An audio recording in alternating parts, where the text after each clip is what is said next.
What's up, this is me, NerdFit16 Retro Kid here on YouTube, and this is my official review of the Greg Capullo Designer Series DC Collectibles New 52 Nightwing. As you may have noticed, I'm going to try to do this on my iPhone, but I might figure something out with my tripod here, so we won't know until later on when I edit this, hopefully. So before I get to the figure itself, let me get to the box art once for all. I briefly touched on it when I did my news update on the state of my channel when it came to Edge of Tomorrow. As of Sunday night, Monday when this comes up, yeah, I couldn't make it to the movie.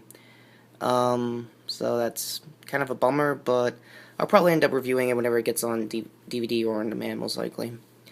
For those who don't know who Greg Capullo is, he is one of the Batman writers currently in the New 52 and probably pre-52 if my research is right.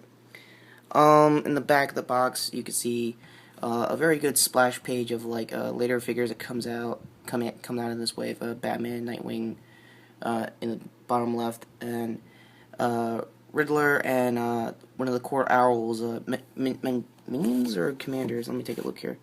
Nope, it's Talon, probably one of the bigger ups on the Court of Owls story arc. And here's the rest of the figures in the wave. Big 75 years of Batman. The figure line must have came out during Batman's anniversary, so it made a lot of sense.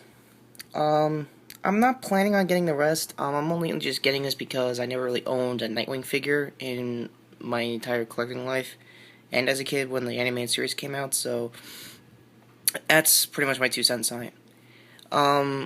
Also, top stop and, barcodes, all that crap. This is a side box showing off art of Capullo's work on the Batman cast, Nightwing, obviously. So I'm gonna put that aside. And overall, pretty good box, and like I said in the news, it's kind of like figure arts kind of style of box art. Like, it's giving you a lot of reasons to keep it for a while. I'll eventually leave it as soon as this review is done. So that's it for the box, and carefully cutting it out is pretty easy. What I mean by that is I kind of used my Swiss Army knife or whatever. Like, you could use a kitchen knife for all I know. And putting it back together, the box-wise, was actually not bad. And that's enough about the box. I don't want to be here all day about that, sorry to say.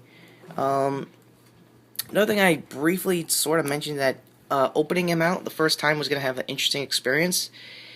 Because the factory oil, left out a funky smell on my, on this particular product, of the line. I don't know if that's not the same. I know they had, some oily residue on the gauntlets, boots, the neckline. Another thing I'll try to get to when I transition to the, bipod, hopefully with my 1% of memory. Hope that counts. I'm only going to use it for the articulation segment. When it dries out, I'll sum up anything I might have missed. Before I do that, his accessories, comes with his traditional nightsticks, Simtex sticks, whatever you call them in the books. I just call them stun sticks because when I played the Arkham game version of this particular Nightwing, he definitely had a good taser stick thing, and it was great for combos in the game. Also, the figure, I don't know if you could tell from my iPhone, it has a great matte black on the sides of the symbol, and like before you hit the boots side of it, it gets a good matte black kind of detailing for the sculpt, and it looks pretty good. So yeah, with that said, I'm going to try to get to the articulation right now, and I'm going to switch over to my bipod and see if anything comes out okay. Okay, take care in a bit. Okay, so this is the articulation part, and before I go anywhere, let me just get one last look at the stun sticks. The plastic is kind of thick. It's not like a wooden kind of thing from what someone I researched with, not really researched, when I checked a lot of the reviews on YouTube, said it had like that wooden kind of presence. It does. It has a matte gray, not a matte black, in case you're wondering. So yeah.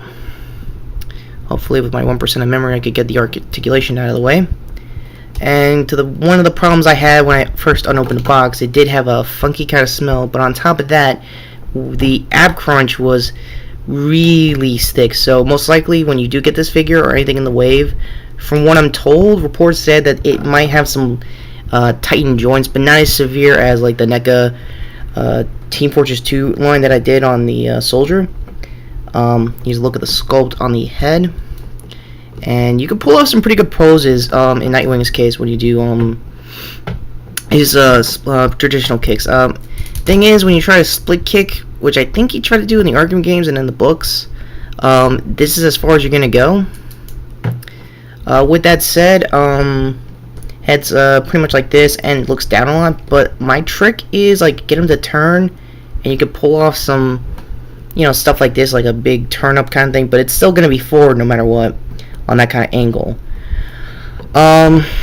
There's a double jointed leg for both ends. The ankle from someone else's review said that it was a little too loose on both the Batman and this figure in the line.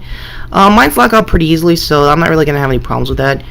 Mostly because I've used to having like loose ankles on in a ball joint way for the figure wards, and it does pull off some pretty good poses. But if that does come to that, I might have that kind of mentality to like keep the composure for the posing if I had to photo it up. The arm articulation is pretty hindered because of the bicep and a lot of the cutting. And let's just get to the obvious side of the way. On timing wise for this video, I am aware that Dick Grayson's character is no longer going to be Nightwing in the books. He's going to end up being some sort of secret agent kind of thing, mostly because of the Forever Evil arc that happened just this past couple months.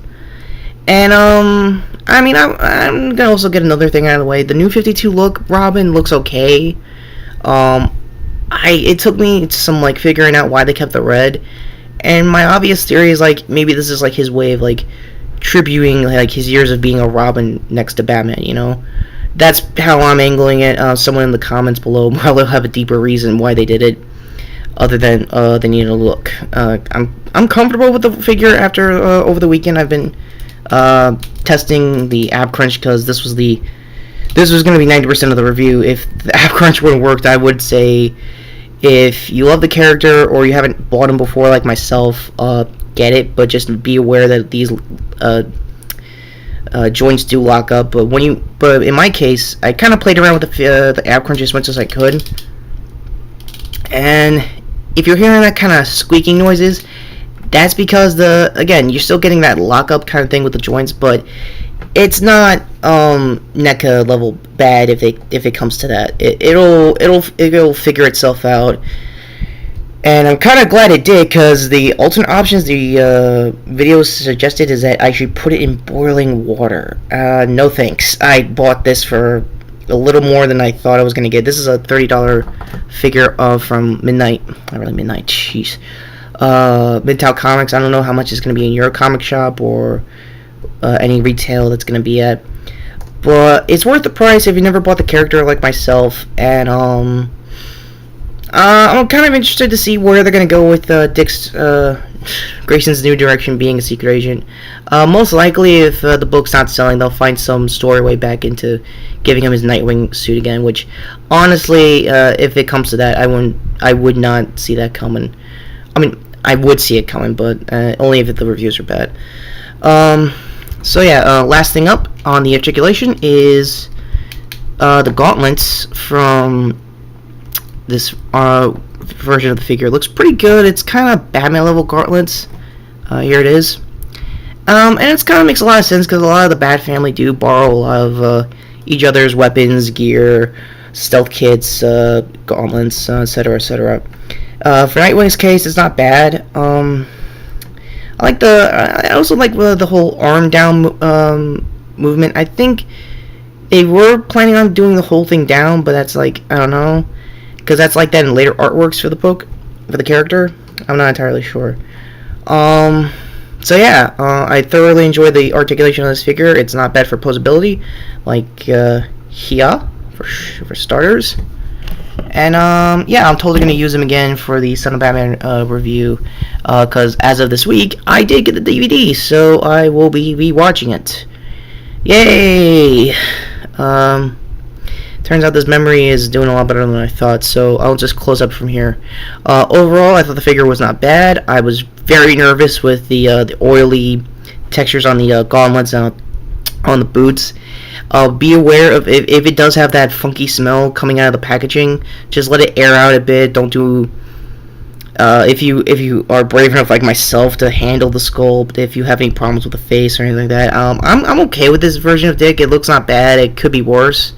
One reviewer said it wasn't like comic accurate, but for DC Collectibles, this is a pretty good, at least in my case, representation of the character. This is a good impression for me, and I'm still thoroughly happy that the ab crunch just fixed itself, because this would totally be a different review.